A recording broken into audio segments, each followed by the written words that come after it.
Kota utama alam bela diri leluhur sekarang dikendalikan oleh Istana Suci Tujuh Alam dan ditutup oleh penghalang yang kuat. Terlebih lagi, cakupannya sangat luas, yang menunjukkan betapa pentingnya Istana Suci Tujuh Alam baginya. Tetapi Chu Feng memperhatikan bahwa pecahan-pecahan kunci itu bereaksi. Fragmen-fragmen kunci terhubung ke rangkaian yang lebih kuat yang tersembunyi di sini. Itulah wajarnya pembentukan kota utama alam bela diri leluhur. Istana Suci Tujuh Alam, kau memasang penghalang sekuat ini hanya untuk melindungiku, kan? Sayangnya, kamu akan salah perhitungan lagi. Chu Feng menatap pecahan kunci di tangannya dan tersenyum puas. Jika memang begitu, itu akan menyelamatkannya dari banyak masalah. Ada apa, Chu Feng? Tanya Dandan, bingung dengan pertanyaan Chu Feng. Dengan itu, Istana Suci Tujuh Alam tidak bisa menghentikanku. Saat Chu Feng berbicara, dia menggenggam erat pecahan kunci yang patah itu. Saat berikutnya, kekuatan teleportasi menyelimuti Chu Feng, dan dia memasuki kota yang luas. Chu Feng melayang ke udara, dan selain gerbang yang menjulang tinggi dan tembok kota di belakangnya, dia tidak dapat melihat tepian kota sama sekali. Dengan tingkat kultivasi Chu Feng saat ini, dia merasa sangat kecil di lingkungan itu. Chu Feng, apakah kamu berhasil? Ek menghela napas. Karena Chu Feng masuk sebagai tubuh fisiknya, bukan sebagai kesadarannya. Karena arsitektur di sini sangat indah, dan setiap bagiannya mencerminkan kerja keras sang guru jiwa. Jelas, ini berada di dalam kota utama Sekte Alam Bela Diri Leluhur. Chu Feng mencoba terbang ke depan, tetapi setelah terbang beberapa saat, kekuatan teleportasi muncul. Chu Feng diteleportasi kembali ke tempat dia baru saja berada. Sepertinya itu tidak berhasil, kata Chu Feng. Karena dia terjebak di sini, dia akan diteleportasi kembali ke sini segera setelah dia keluar dari jangkauan ini. Chu Feng, pecahan kuncinya belum terkumpul semua. Kenapa kau datang ke sini? Suara seorang lelaki tua bergema dari belakang Chu Feng. Ketika menoleh ke belakang, terlihatlah seorang lelaki tua, tingginya 2 meter, berjubah putih bagaikan salju, berambut putih bagaikan salju, dan memegang tongkat giok putih bening, berdiri di tengah kehampaan. Junior memberi hormat kepada senior Sikong. Saat melihat orang ini, Chu Feng segera membungkuk.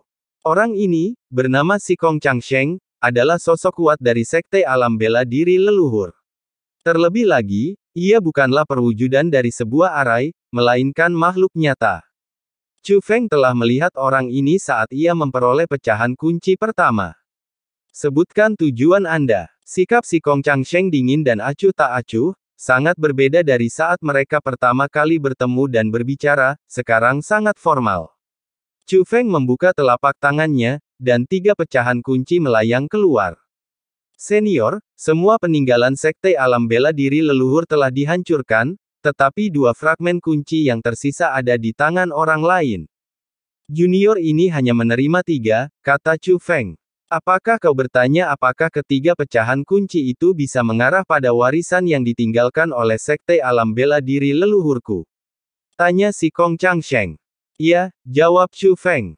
Tidak. Jika Anda ingin mendapatkan warisan di sini, Anda harus mengumpulkan kelima fragmen dan menyatukannya untuk membentuk kunci yang lengkap. Jika kamu tidak mampu, maka kamu tidak layak menerima warisan tempat ini. Sikong panjang umur Dao. Senior, kalau begitu, aku mungkin tidak akan bisa mendapatkan warisan di sini dalam waktu dekat. Mungkin, kita tidak akan pernah bisa mewarisi tempat ini. Karena aku juga pada akhirnya akan memasuki Sungai Surgawi ke-9. Ketika saatnya tiba, aku akan pergi dengan pecahan-pecahan kunci itu, dan tidak ada orang lain yang akan punya kesempatan memasuki tempat ini. Warisan Sekte Dunia Bela Diri Leluhur diwariskan di sini untuk mereka yang membutuhkan. Memberikannya kepada orang lain sama saja dengan memberikannya kepada junior, jadi aku mungkin juga memberikannya kepada junior. Senior, bisakah Anda membuat pengecualian? Kata Chu Feng.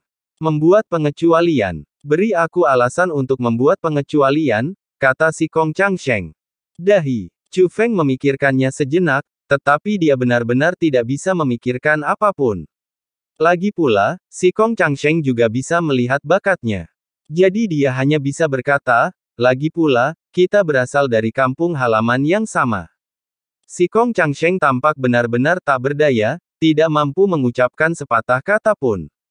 Senior, apakah itu benar-benar mustahil? Tanya Chu Feng lagi. Sama sekali tidak mungkin, kata si Kong Changsheng. Terima kasih atas bimbingannya, senior. Saya pamit dulu. Melihat ini, Chu Feng tidak memaksa. Ia membungkuk dan bersiap untuk pergi. Siapa bilang itu benar-benar mustahil? Namun pada saat itu, terdengar suara seorang wanita tua. "WHO." Mendengar ini, si Kong Changsheng langsung menjadi waspada. Masuknya Chu Feng ke tempat ini adalah atas izin khususnya, biasanya, mustahil bagi orang lain untuk masuk. Tetapi ketika melihat sekelilingnya, dia tidak melihat seorang pun. Si Kong Changsheng, apa kau tidak mengenali suaraku? Suara itu terdengar lagi, dan pada saat yang sama, ruang di depan mereka terdistorsi, memperlihatkan entitas jiwa semi-transparan yang berdiri di kehampaan. Itu seorang wanita tua. Rambutnya sepenuhnya putih, tetapi ujung-ujung rambut putihnya memiliki warna-warna pelangi, yang memberinya keindahan yang unik.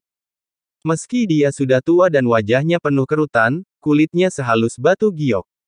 Sekalipun dia sudah tua, dia tidak jelek, sebaliknya, dia sangat bermartabat dan memiliki temperamen yang luar biasa. Dia pasti memiliki kecantikan yang luar biasa di masa mudanya. Di dahinya terdapat batu permata 7 warna, yang energinya yang kuat menjaga jiwanya tidak menghilang. Ketika melihat wanita tua itu, si Kong Changsheng awalnya terkejut, lalu segera berlutut di udara dan memberinya hormat yang dalam. "Bawahanmu, si Kong Changsheng," memberi salam kepada Master Sekte.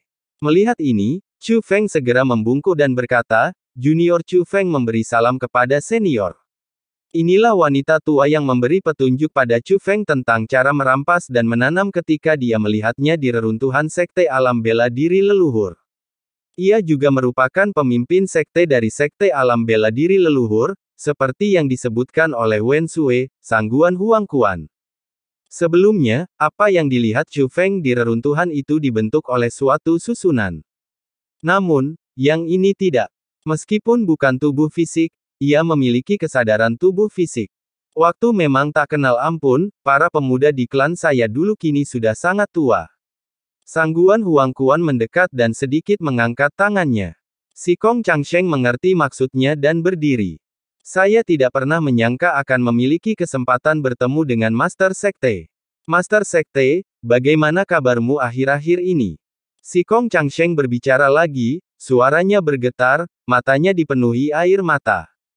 Ketika Sangguan Huangquan pergi, waktunya telah habis dan dia tidak punya banyak waktu tersisa. Meskipun dia dapat melihat bahwa Sangguan Huangquan sekarang menggunakan kekuatan harta karun tersebut, bukan wujud aslinya, dia masih menggunakannya. Namun, itu harus dikendalikan oleh tubuh asli, yang berarti Sangguan Huangquan masih hidup. "Aku baik-baik saja." Sangguan Huangquan tersenyum, lalu bertanya, "Apakah mutiara penyegel naga masih ada?" "Itu masih ada." Si Kong Changsheng buru-buru menyodorkan sebuah benda dengan kedua tangannya. Meskipun disebut manik-manik, ukurannya sebesar semangka, seperti batu berbentuk oval, ditutupi oleh penghalang kuat yang memancarkan aura kuno. Sangguan Huangquan mengambil barang itu dan melihat ke arah Chu Feng. "Chu Feng, aku bisa memberimu kesempatan, tapi itu tergantung pada apakah kamu bersedia." "Junior ini bersedia," kata Chu Feng. "Jangan bicara terlalu cepat. Manik ini berisi sisa kesadaran naga sejati, yang meskipun tersisa, masih mengandung kekuatan yang sangat besar. Khususnya di dalam gua naga tempatnya berada, bahkan tubuh utamanya tidak dapat berbuat apa-apa. Namun, selama dia berhasil dipancing keluar dari sarang naga, aku akan punya cara untuk menaklukkannya. Yang harus Anda lakukan hanyalah menggambarnya. Tapi ini mengancam nyawa. Apakah kamu masih bersedia?" Tanya Sangguan Huangquan. "Junior ini bersedia," kata Chu Feng lagi. Mendengar ini, Sangguan Huangquan menyipitkan matanya sedikit, tatapannya membawa makna yang berarti. "Kamu benar-benar tidak takut mati." "Aku takut mati, tapi ada hal yang harus kulakukan," kata Chu Feng. "Baiklah, kalau begitu ikuti aku." Begitu Sang Guan Huangquan selesai berbicara, dia merasakan perubahan di sekelilingnya. Saat berikutnya, mereka telah meninggalkan kota utama alam bela diri leluhur dan tiba di langit di atas dunia lain. Di bawahnya adalah dataran yang subur. Daerah itu digambarkan sebagai dataran, tetapi ada gunung besar di kejauhan. Gunung itu memiliki bentuk yang aneh dan memancarkan aura yang kuat, yang bahkan memengaruhi dunia di sekitarnya. Itu pasti Gua Naga. Berdiri di samping Chu Feng adalah Sang Guan Huangquan dan Si Kong Changsheng.